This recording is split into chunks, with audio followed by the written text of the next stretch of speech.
이번에는 그 4말 5초의 삼국사기 백제본기에 출연하는 외국 관련 기록을 한번 살펴보도록 하겠습니다.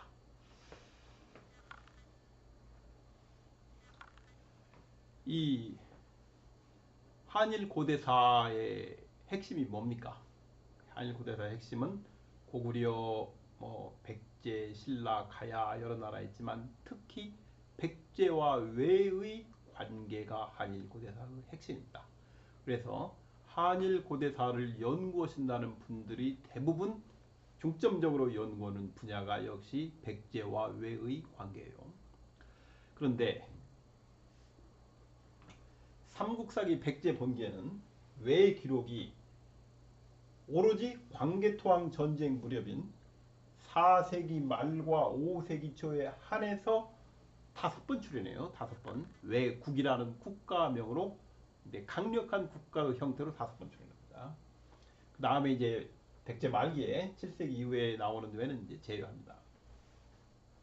그래서 한일 고대사를 연구한다면 백제 외 관계가 핵심입니다. 그를 위해서는 반드시 우리가 알아야 되는 것이 백제 본기에 나와 있는 5개의 외국 기록이에요. 이것의 이해가 한일 고대사에 얼마나 이해하느냐를 결정하는 게 가장 중요한 핵심이기 때문에. 자, 백제 본기에 외국 기록이 이제 5개가 나오는데 한번 보겠습니다. 그리고 통설들을 한번 보겠어요. 어떤 내용이 처음에 맨 처음 나오는 기억이 뭡니까? 왕이 이 아신 왕이 외국과 우호를 맺고 태자 전지를 그 인질로 보냈다. 이게 첫 번째 기록이에요. 이제 한일고대사 통설은 아니 왜 이게 첫 번째 기록입니까? 앞에는 없습니까? 그러면 삼국사의 기록이 부실해서 또는 앞에 기록은 백제본기에 안 나오고 신라본기에 나오지 않습니까? 그런 식으로 이야기를 합니다. 그럼 왜 왕이 전지태자를 외국에 인질로 보냈습니까? 물어보면 통설이 뭡니까? 다음에 보십시오. 그 대여로 한수 지남 한강 남쪽에서 대규모 군사 열병을 했다고 하지 않습니까? 그래서요. 전지를 보낸 것은 광개토왕의 고구려군을 막기 위해서 군사력이 필요해서 외국의 군대를 빌리러 간 겁니다. 군사적 원조를 요청하기 위해서 전지태자가 외국에 간 겁니다. 이렇게 얘기를 합니다. 통설이. 좋습니다. 그러면 다음 봅시다. 외국에서 사신이 오자 왕이 위로하고 특별히 후대하였다. 왜 외국에서 사신이 왔는데 왕이 위로합니까? 이렇게 물어보면 보통 뭐라고 답변을 하느냐? 다 그런 거 아니지만 일반적인. 뒤에 보십시오. 뒤에 군사를 내서 유병침 신라 변경 신라를 쳤다고 하지 않습니까? 광개토왕 비문을 보면 영락 10년에 그 외가 신라를 대규모로 공격합니다. 그렇지만 광개토왕이 5만의 구원군을 보내서 왜군을 전부 다 물리치지 않습니까? 그래서 왜군의 신라 공격이 실패했어요. 실패했기 때문에 백제가 이렇게 다시 군대를 내가지고 신라를 치는 겁니다. 이런 식으로 답변합니다. 좋습니다. 그러면 그 다음에 외국이 사신을 보내 야명주를 보내오니 왕이 듣기 예의하였다. 왜 외국이 야명주를 보냅니까? 그럼 뭐라고 합니까? 그 다음에 보십시오. 백제가 이 옷감 10피를 보냈다고 하지 않습니까? 이 옷감을 면포라고 하는 사람도 있고 비단이라고 하는 사람도 관계 없어요. 비싼 옷감을 보낸 거지. 이게 바로 문화 교류인 겁니다. 백제는 외국에 옷 만드는 이런 뭡니까? 그 기술을 보내주고 외국은 답변으로 야명주도 보내주고 서로 간에 문화 교류를 군대도 보내주고 외국은 백제는 문화를 전수하는 겁니다. 그러면 외국 군대는 옷감도 없었다는 얘기입니까? 당시 외국은 옷감도 없는 나라가 문화 수준이 국력 수준인데 어떻게 한반도에서 고구려 전쟁합니까? 그러면 한 마지막으로 한번 물어봐요. 외국 사신이 왔는데 수행자가 50명 있다. 대규모 사신이 온 거예요. 왜 외국에서 대규모 사신이 왔습니까? 그러면 통설은 뭐라고 합니까? 없어요. 모릅니다. 이렇게 얘기를 합니다. 이렇게 딱 5번 나와요. 이제 중간에 전제왕이 그 외국에서 돌아오는 과정에 하나 적혀 있는데 이건 왜 있는 거냐? 전제왕이 외국에 인질로 갔는데 그 다음에 왕이 되면은 인질로 간 사람이 어떻게 왕이 됐지? 그 논리적으로 안 맞아요. 논리적으로 안 맞기 때문에 전제왕이 돌아오는 구절은 살아 있어야 됩니다. 그래서 전제왕이 이러 어떻게 돌아왔다. 그리고 왕이 됐다. 그 설명이 있는 것뿐이에요. 아무튼 5개의 딱 5개 나옵니다. 그러면 왜 이유는 안 나옵니까? 그러면 이제 모릅니다. 그러면 그때 신라본 계획가 나오지 않습니까? 이런 식으로 보통 얘기를 합니다. 자, 정말로 그렇게 잘 아시는가? 정말로 잘 안다면 우리가 검증할 수 있는 방법이 있어요. 어떻게 검증하느냐? 자, 앞에 여러분이 주의 깊게 보셨는지 모르겠어요. 다음 8개의 빈칸의 연도와 달을 채워라. 연도는 서기 연도를 채울 건 숫자를 적으라 이거예요. 숫자. 아신왕 몇 년 몇 월. 아신왕 몇 년 몇 월. 전제왕 몇 년. 월은 없으니까. 전제왕 몇 년. 그 다음 비유왕 몇 년. 숫자가 나와 있는데 숫자 한번 적어보세요. 숫자를. 이 연도는 서기 연도를 적어요. 서기 연도를 적어야 다른 다소들과 비교하기가 쉬워요. 그리고 달은 좀 쉽습니다. 계절은 힌트로 놔뒀어요. 하, 추, 춘. 한번 넣어보세요. 정말로 앞에 내용을 이해했으면은 한번 써보십시오. 여기서 한번 몇 개나 맞는가? 8개예요. 하나, 둘, 셋, 넷, 다섯, 여섯, 일곱, 여덟 개. 숫자가 8개인데 8개 중에서 몇 개를 맞출 수 있는가? 네. 여러분도 한번 해보십시오. 자, 이거 어떻게 듣는가? 앞에 동서를 말씀하신 분은 제가 생각할 때 이거 맞히기 어렵습니다. 이거 한 2-3개도 어려울 거예요. 어렵습니다. 어떻게 하는가? 지금부터 제가 한번 보여드리겠습니다.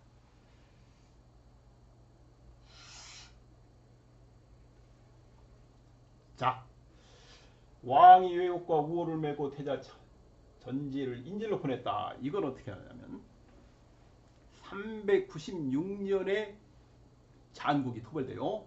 웅진 거발성의 잔국이 수도가 있어요. 잔국이 토벌되고 왕과 왕족이 거발성을 탈출합니다. 탈출해가지고 396년 9월에 큐슈에 도착해요. 이게 일본색에 나오는 최초의 일본 기록이에요. 응신천왕 조에 그 앞에는 한반도 기록입니다. 최초의 일본 열도의 큐슈 기록인데 대규모 망명 집단이 도착하고 왕도 그때 도착한 겁니다. 그래서 9월에 도착하니까 10월에 신무천왕조를 못했습니까? 거기 노인이 그래요. 저기 동쪽으로 가면 아주 넓은 땅이 있다. 혼슈를 얘기하는 거예요. 그쪽으로 가면 대업을 펼치기 좋다. 국가를 세워라. 그래가지고 396년 10월에 군대를 조직해가지고 동쪽으로 정벌을 합니다. 그래서 396년 10월, 11월, 12월, 1월 397년 1월에 기내 지역 지금의 오사카 부근에 신무가 도착해가지고 새로운 국가를 세워요. 이것이 5세기 외국의 출현입니다. 397년 1월에. 그래서 397년에 신무가 즉 응신이 오사카 부근에 도착해서 이제 국가를 세웠다. 다시 그 소식이 백제 이제 오는 겁니다. 백제로. 그러면 외국과 오사카에서 서울 사이를 배편으로 갈 때 얼마나 걸리냐면 한 달이 좀 못 걸리세요. 대충 한 달. 빨리 가면은 한 뭐 20 며칠 정도 걸렸습니다. 그러니까 1월 달에 응신이 즉 신무가 기내에 도착했다는 소식이 2월에 백제 서울에 이제 아신왕에게 연락이 온 거예요. 아신왕이 오니까 어떻게 됩니까? 아신왕이 급히 사신을 보냅니다. 왜 사신을 보내느냐? 당시에 외국과 백제는 왕족과 왕비족으로 결합해서 백제를 통치하고 있었어요. 그러니까 외국이 왕족, 그 다음에 백제가 왕비족이에요. 그럼 둘이 언제부터 혼인했는가? 어떻게 혼인하게 됐는가 하는 절차는 삼국사기 백제본기 아주 상세히 나와요. 4세기 초 비류왕 때부터 두 나라가 왕족과 왕비족으로 결합하고 있어요. 그 과정이 아주 상세히 나오고 있습니다. 야, 비류왕조에 어디 그런 내용이 나오는가? 나중에 제가 할 겁니다. 상세한 기록을 하고 있어요. 그래서 2월 달에 도착하니까 백제 사신이 오사카로 갑니다. 그래서 3월에 도착을 해요. 그 3월에 백제 사신이 왔다는 것이 일본석의 응신전황제에 나옵니다. 최초의 백제 사신이 3월에 도착했다. 통설은 뭡니까? 조작이다. 도착하니까 그 다음에 이제 어떻게 하느냐. 문제는 한반도에 남아있는 그 목지국, 그리고 잔국의 영토예요. 그러니까 백제에서는 가 있는 동안에 전쟁이 끝난 다음에 올 테니까 다시 돌아올 테니까 그 동안에 우리가 거기를 관리하겠다. 너희들 대신에. 그러니까 외국에서 어떻게 합니까? 아니 어떻게 너희들이 그것을 맡아서 통치하는 것은 어떻게 알 수 있냐? 그러다 너희들이 그 땅을 전부 가져가는 거 아니냐? 서로가 공동 통치죠. 그래가지고 뭘 합니까? 영토를 맡아서 통치하는 대신에 인지를 요구해요. 태자를 인지를 요구합니다. 즉 영토와 인질 협상이 이루어져요. 일본석에 나와 있는데 동북아 역사에서 나오는 그 주해인가 일본석을 보면 조작이다 이렇게 했지만, 그래서 3월에 이 외국에서 이루어진 그 협상안을 가지고 백제 사신이 돌아오면 4월에요. 4월에 돌아가가지고 아시노한테 이 얘기를 하는 거예요. 어떻게 할 것이냐. 태자를 보내라는데 영토 인질 협상으로. 그래가지고 결국은 어떻게 합니까? 태자를 보내기로 결정을 해요. 그래서 5월 달에 태자가 외국으로 갑니다. 인질로. 그러면 여기에 들어갈 편은 언제입니까? 397년 5월이 돼야 돼요. 하 5월 여름이니까 계절도 맞네요. 한국사에 정확히 썼어요. 하 5월입니다. 그래서 하는 겁니다. 대여러 한수지나 그런 관계가 없어요. 이것은. 두 번째, 외국의 사신이 오자 왕이 위로하고 특별히 후대하였다. 왕이 외국 사신을 위로한 것은 왜 그러냐면 일본성일 보면 그 신공왕의 전사요. 403년 2월에 응신천왕이 웅습을 정벌하다가 화살을 맞아 죽어요. 2월 초에. 2월 5일 날 이제 사망하게 됩니다. 그러니까 응신의 왕후가 누구예요? 백제 공주입니다. 둘이 혼인하고 있을 거예요. 침류왕의 딸이에요. 침류왕의 딸이 급히 자기 동생에게 그 도움을 요청하는 거예요. 왜 도움을 요청하냐? 왕이 갑자기 죽어버리면 이제 외국에서 서로 자기가 왕이 되겠다고 난리가 나는 거예요. 세력가들이. 그러면 내란이 확실하고, 그 다음에 토도 태자는 아직 나이도 어리지만은 공립이 안 됐어요. 목지국 진왕은 공립이 되어는 공립이 안 되는데 무슨 힘이 있겠어요. 그러니까 그런 위기 상황을 닥치니까 왕의 죽음을 숨기고, 그러니까 침류왕의 딸은 외국의 왕후인 중이가 왕의 응신의 죽음을 숨기고 아신왕에게 자기 동생에게 사신을 급하는 거예요. 네 매형이 갑자기 죽었는데 이제 어떻게 한다느냐. 그러니까 어떻게 해요? 사신이 오자 왕이 위로하는 겁니다. 위로하고 후대하였다. 누님 걱정하지 마십시오. 제가 누님을 지켜드리겠습니다. 그런 이제 이 뜻입니다. 그래 가는 거예요. 그 다음에 그러니까 2월인 겁니다. 403년 2월 초에 왕이 죽으니까 사신을 급하면 2월 말에 도착해요. 굉장히 급했을 거예요. 그래서 이건 봄 2월이 2월이 돼야 됩니다. 2월 봄 맞네. 2월이 돼야 돼요. 그러면 가을 7월 병침신라 변경은 이건 굉장히 중요한 기록입니다. 왜 그렇게 중요합니까? 이건 나중에 별도로 할 텐데, 신라 백제의 관계는 크게 3기로 나뉘어요. 이건 한일 고대사뿐만 아니고 신라사, 백제사, 고구려사 다음에 기본 상식입니다. 백제 신라 관계는 어떻게 3기로 나누느냐? 1기가 1세기부터 3세기 후반까지 전쟁이 있는 시기, 2기는 3세기 말부터 6세기 전반까지 전쟁이 없는 시기, 그 다음에 3기는 6세기 중반 이후 전쟁이 있는 시기. 그래서 전쟁이 없는 시기 1기, 전쟁이 있는 시기 1기, 전쟁이 없는 시기 2기, 전쟁이 있는 시기 3기. 그렇게 3기로 나눠요. 그것이 나제 관계의 기본입니다. 신라 백제사 연구할 때는 그거 보는 거예요. 1기 전쟁이 있다. 2기 전쟁이 없다. 3기 전쟁이 있다. 그게 기본인 겁니다. 2기는 3세기 말에 시작해서 6세기 전반까지인데 약 270년 동안 전쟁이 없어요.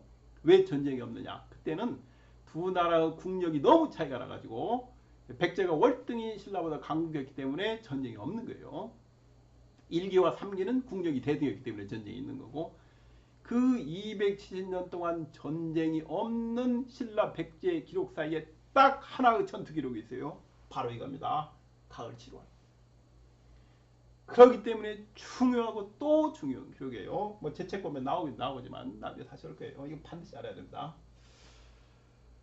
자, 다음 세 번째, 한번 전제왕 외국에 사신을 보내 야명주를 보내니 왕이 특별히 요했다. 이게 뭡니까? 409년에 인덕이 왕위에 올라요. 그러니까 403년에 응신이 죽고 외국에 대혼란에 빠진다. 대혼란에 빠지니까 결국 왕위를 비롯한 외국의 지식인들이 인덕을 옹립하게 돼요. 408년에 토도 태자를 죽이고 힘이 없었어요. 아무는. 그리고 409년에 인덕을 왕위에 옹립했어요. 인덕이 즉위하면 그걸 왕이 됩니까? 아닙니다. 공립돼야 되잖아요. 목주육 진왕은 어떻게 공립됩니까? 백제에서 왕비를 데려와야 되는 거예요. 그러니까 백제와 앞으로 혼인을 해야 돼요. 언제까지 혼인하는 게 원칙입니까? 즉위한 다음에요. 그래서 야명주를 보내서 어디 갔어요? 외국에 야명주를 보낸 거예요. 이제 잘 보이려고 보낸 거예요. 우리 혼인해야 된다. 왕비를 보내야 내가 진왕으로 공립이 된다. 그러니까 이것은 반드시 409년이 된다. 409년이 인덕천왕, 일본서기 인덕천왕의 즉위년이에요. 그런데 바로 못 보내요. 바로 안 보내고 일본서기를 보고 어떻게 했습니까? 이 갈성시 백제 몫입니다. 갈성시가.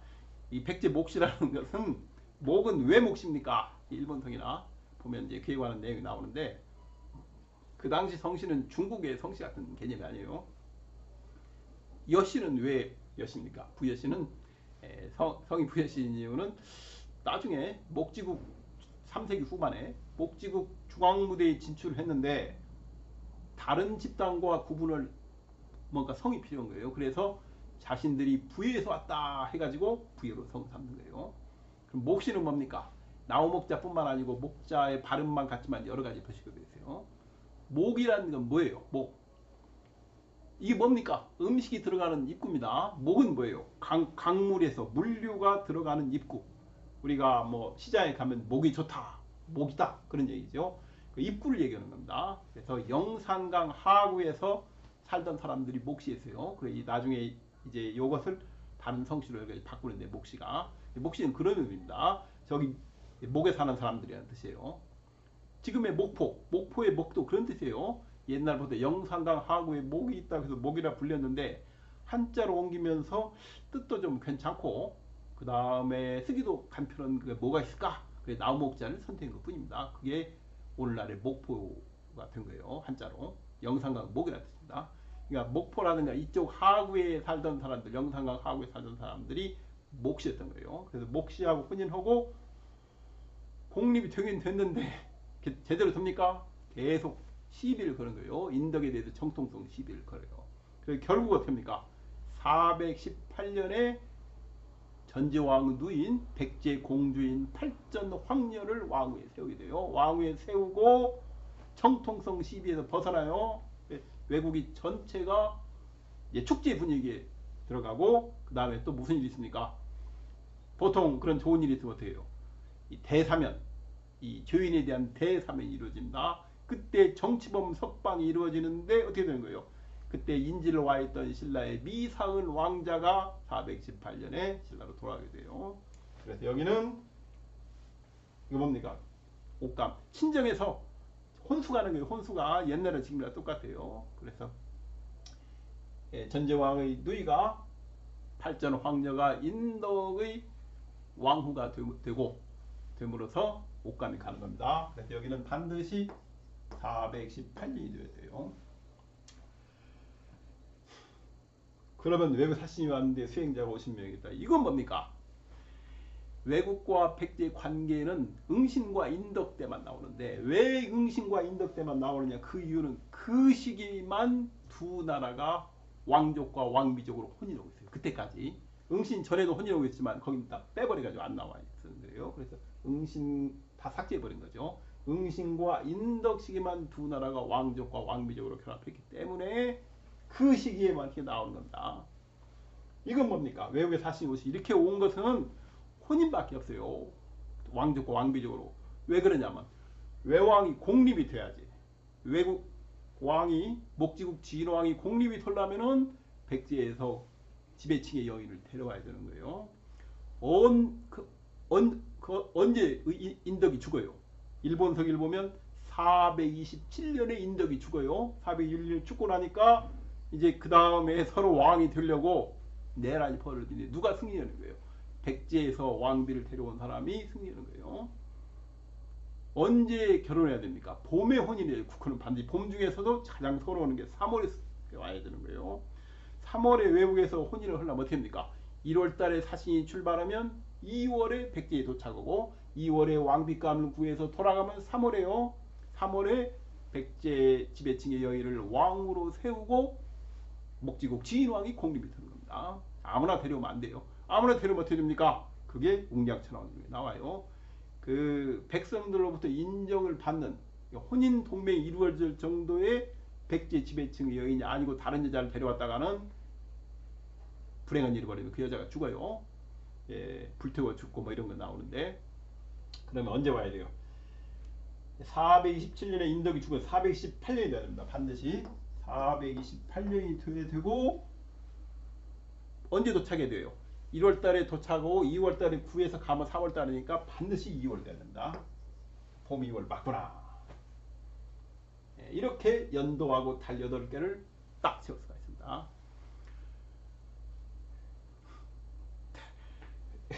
진짜 맞습니까? 몇 개 더 보겠습니다.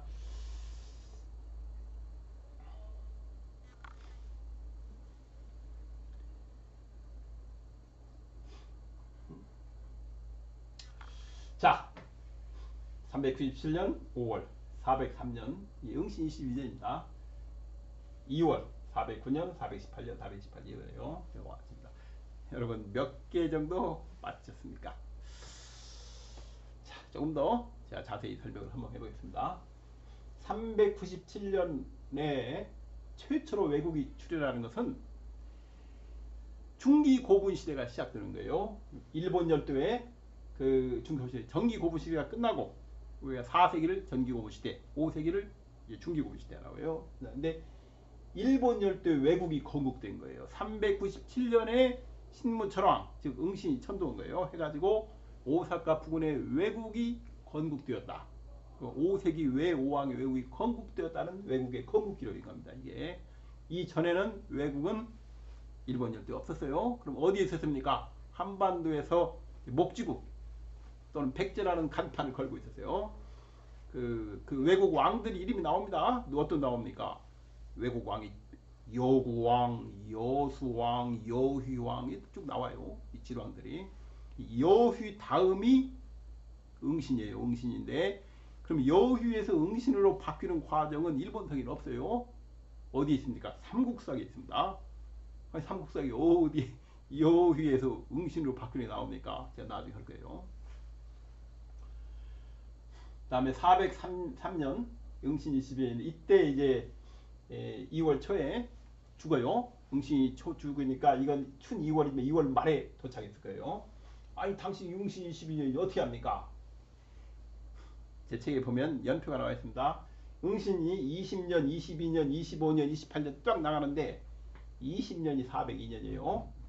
그 다음에 응신 28년이 404년이에요. 당신 응신 28년이 404년이 어떻게 합니까?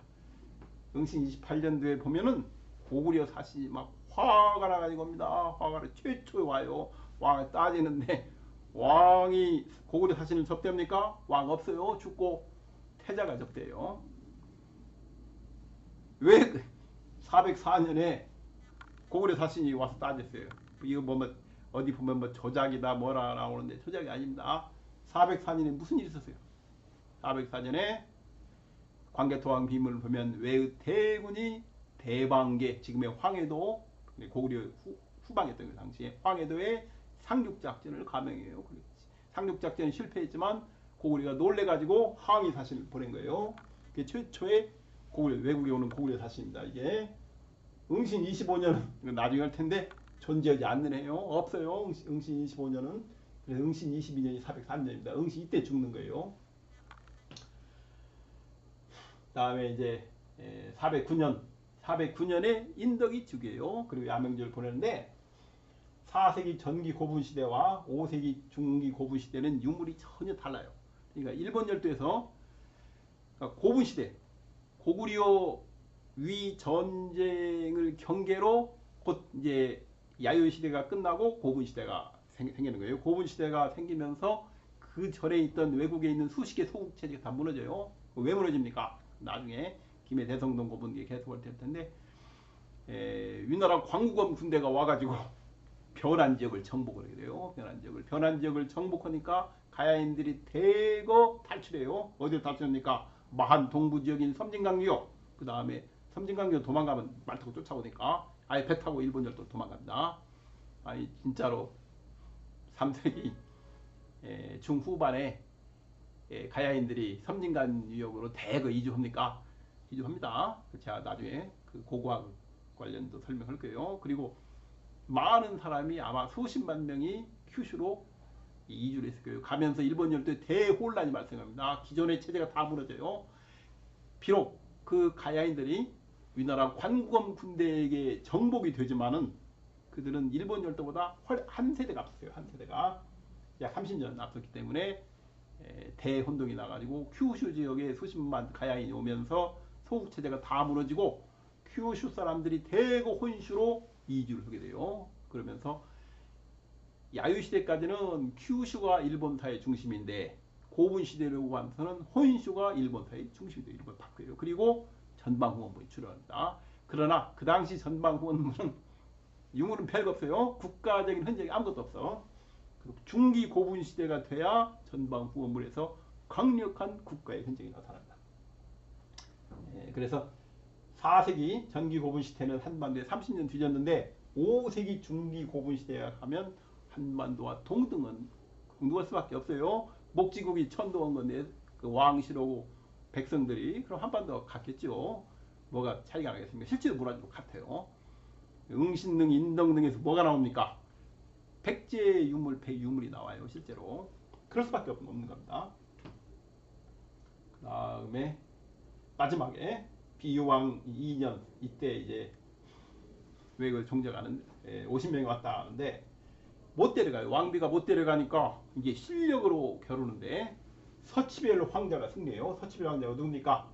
백제 아주왕으로 그 영락 10년, 영락 9년 10년에 신라 가야 땅에 왜가 가득했다. 피난민, 고구려 잠국 토벌로 생긴 피난민들이 신라 가야 땅에 가득 찼어요. 그 외국으로 건너가면서 왕실이 건너갔으니까 아니 외국으로 건너가려면은 가야에서 배 타야지 왜 신라에서 삽니까? 그 당시는 김해 바다가 있어가지고 경주가 항구에 있어요. 그래서 경주항에서 배를 타고 또는 경주항 근처에서 신라 땅에서 배를 타고 가는 겁니다. 그렇기 때문에 그건 맞는 거예요. 그때 그 대규모 피난민을 이끌고 간 사람이 아주왕이에요. 아주왕. 중국 기록에 왜 나오는 외왕진입니다. 18대 반정철왕인데 이 사람이 정권을 잡고 자기가 왕이 되는 게 아니고 인덕의 아들 옹립해요. 인덕의 아들을. 이 사람이 17대 이중철왕입니다. 중국 기록에는 외왕미예요. 5세기 7대왕 중에 7명의 철왕 중에 진왕 중에 유일한 부자상속입니다. 유일한 부자상속. 이걸로 볼 때 우리가 뭐라 할 수 있어요? 이 1대 비류부터 14대 여휴까지, 그러니까 응신 앞에 응신 15대요. 14명의 진왕이 있었는데 여기도 부자상속은 별로 없었을 것이다. 실력 대결로 결정이 됐을 것이다. 일본 서기를 보면 왕이 바뀌는데 보통 3년이 걸려요. 평균 3년. 한반도에도 마찬가지일 거라고요. 목지국 진왕이 바뀌는데 평균 3년이 걸렸어요. 실제도 또 나오죠. 신공 49년에 전쟁이 끝났는데 실제도가 언제 갑니까? 이 신공 52년이고 3년 후에 맞는 거예요. 왕권 교체가 있었어요. 그러니까 신공 49년에 가야 칠국을 평정한 목지국 진왕이 죽었어요. 그리고 3년 후에 신공 52년에 새로운 진왕이 즉위를 했는데 즉위를 했지만 어떻게 보면 공립이 아직 안 됐죠. 막 즉위만 한 거죠. 그러면 외교적으로 대외적으로 뭘 칭해야 됩니까? 백제 왕을 칭할 수가 없고 왕세자를 칭해야 되는 거예요. 공립이 되면 이제 세자 딱 띄는 거죠. 그래가지고 서치별이 인덕의 아들을 왕위에 세우고 통치는 자기가 하는데 인덕의 아들이 실권을 가지려고 하니까 죽이고 자기가 왕이 돼요. 그게 이제 반정철 왕인데 아니 처음부터 자기가 왕이 되지 집권했으면은 왜 인덕의 아들을 올리느냐 여러 가지 이유가 있는데 일본 서기가 그에 관한 얘기를 하고 있어요. 왕비가 3단계입니다. 후가 있고 그 다음에 비가 있고 부인이 있어요. 후가 되면은 공립이 되고 문제가 없어요. 그러나 이 비나 부인으로 공립을 하게 되면 힘이 없어요. 이 이중은 왕비의 신분이 비입니다. 그 다음에 반정은 뭐예요? 왕비의 신분이 부인이에요. 황부인, 황비. 그러니까 이 백제 아지왕 또는 아지사조라는 이 사람은 바로 왕이 될 수 없던 거예요. 그래서 나중에 이중을 죽이고 자기가 왕이 됩니다. 그런데 훗날 일본 서기 편자들은 쓸 때 7명, 5세기 7대 왕 7명 중에서 5명은 후예요. 그래서 명칭도 좋은 이름입니다. 응신이니 인덕이니 뭐 뒤에 뭐 웅량이니 이런 이름을 주는데 비여고 부인인 사람에 대해서는 어떤 식으로 주느냐? 부인인 비여 반정이 반정은 뭐예요? 올바른 걸 뒤집었다는 얘기예요. 야 무슨 왕한테 이런 걸 주냐? 앞에까지 후했는데 너는 비가 아니었냐? 그 다음에 더해요. 이중은 뭡니까? 신발속이라는 얘기. 신발속. 야 신발 발바닥 속이라니 왕한테 어떻게 저런 시호를 줬습니까? 왕비의 신분이 후가 아니기 때문에 그래요. 그래서 이 앞에가 찬인데 찬은 공립이 됐기 때문에 중국의 왕조의 책봉을 요구하지 않아요. 진부터 책봉을 요구합니다. 외왕 책봉을 요구. 왜 그러냐?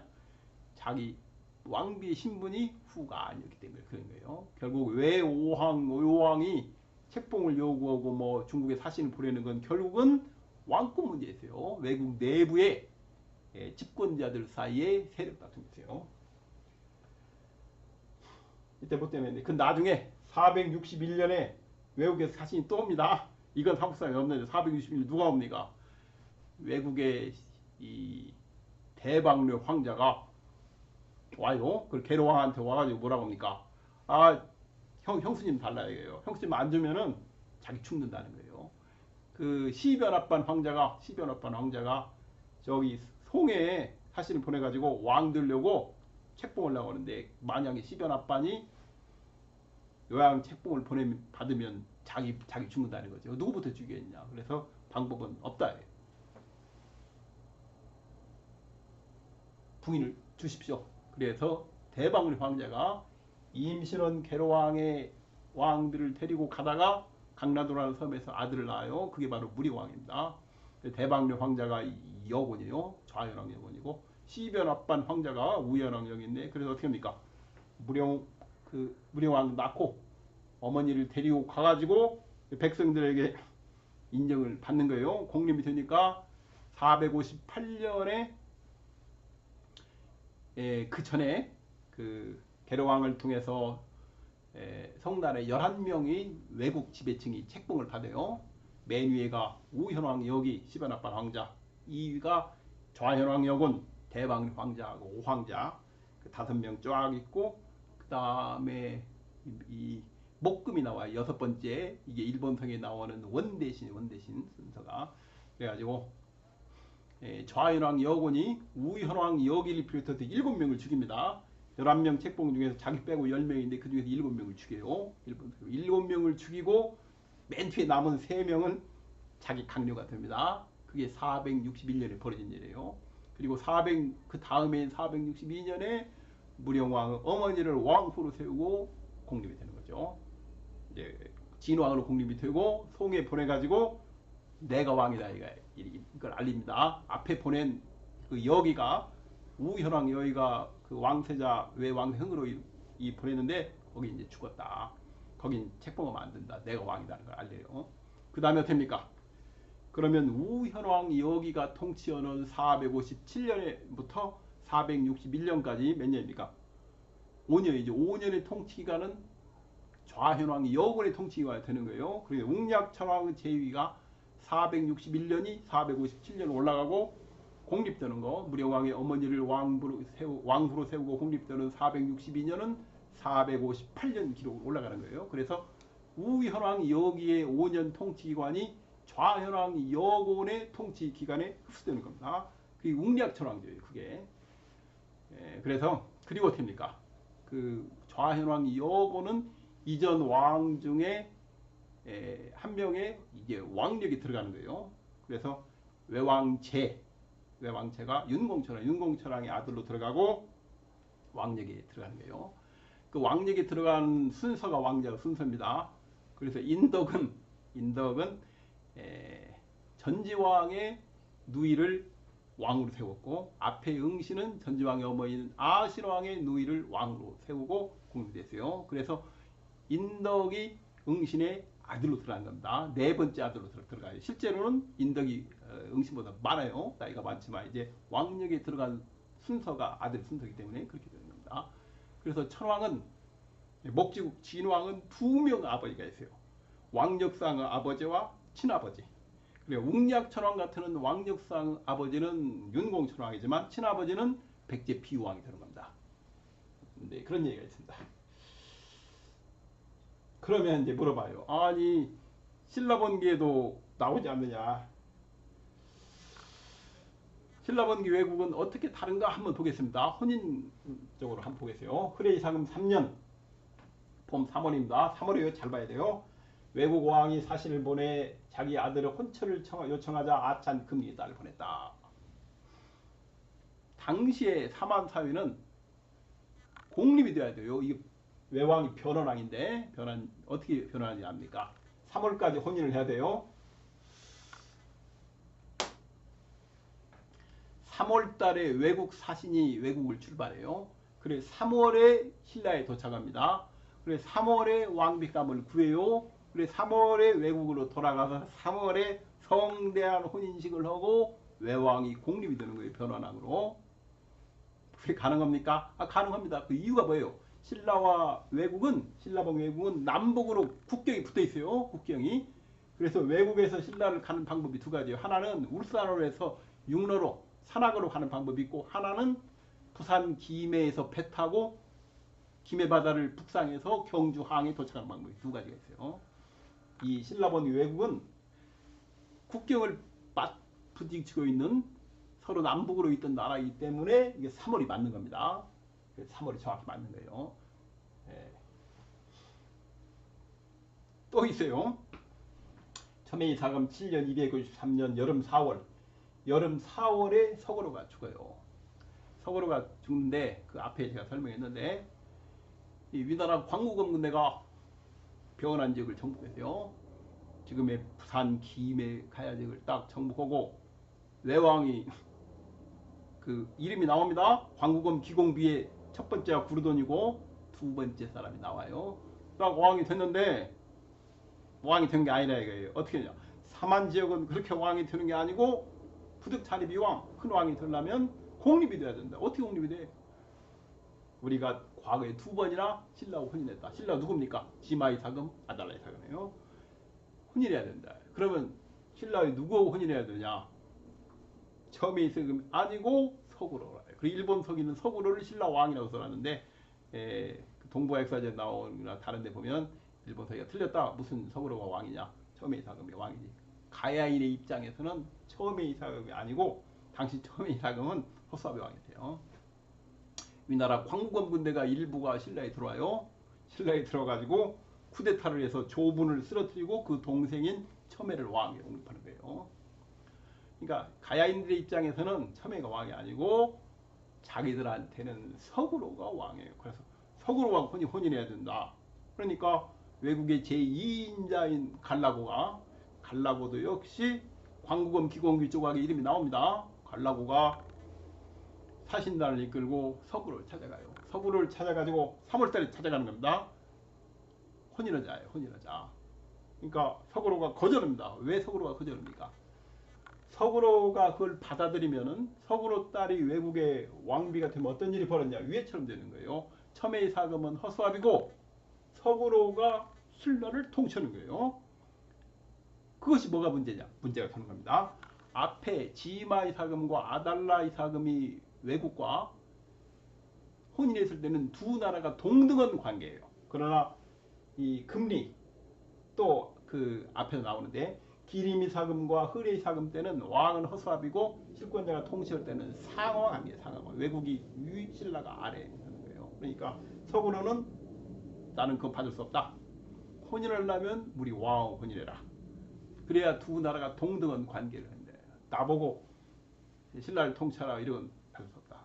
거절하는 거예요. 3월 말까지 설득을 해도 거절하니까 언제 죽입니까? 3월 말까지 혼인을 못하면 공립이 안 되는 거예요. 그러니까 4월에 죽이는 거죠. 그래서 서구로가 4월에 죽었다는 기록은 정확한 겁니다.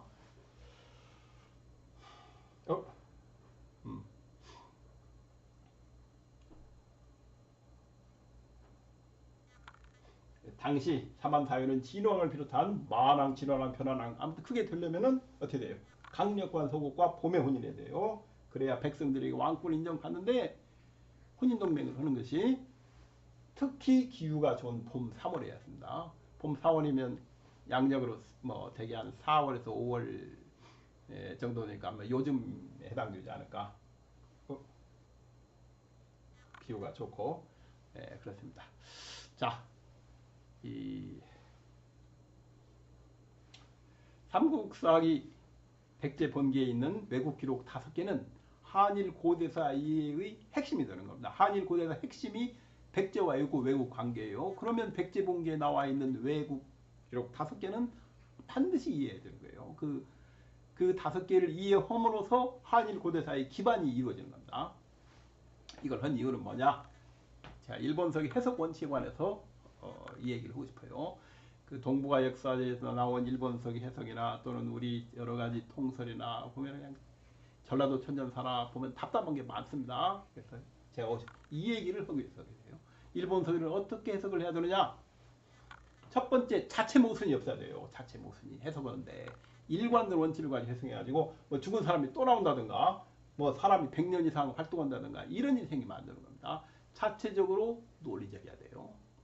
두 번째, 일본서기 기록이 한국 및 중국 사료와 일치해야 되는 거예요. 완전하게. 완전히 일치한 타사료와 완전히 일치한다면 시간도 일치하고 기왕이면 해와 달까지 다 일치하면 좋죠. 장소도 일치하고 인물도 일치하고 양쪽이 일치해야 된다. 세 번째, 문헌 사료만 일치하는 게 아니고 다른 고고학 사료, 현존하는 모든 고고학 사료, 예를 들면 질주도와 관계통합 비밀이 있겠죠. 이거 완벽하게 일치해야 돼요. 그 세 가지가 됐을 때 비로소 저 사람이 일본 서기를 이해한다. 이렇게 얘기할 수 있다는 겁니다. 이게 어디 일본 서기 뿐이겠습니까? 모든 사료 해석에 아마 동등하게 이렇게 적용이 되지 않을까 생각합니다. 자, 오늘 일본 서기 했는데 저걸 어떻게 이해하느냐? 그 삼국사기 백제번개에 나와 있는 5개의 외국 기록을 해석함으로써 일본 서기를 어떻게 읽을 것인가를 한번 설명했습니다. 감사합니다. 이것으로 마치겠습니다.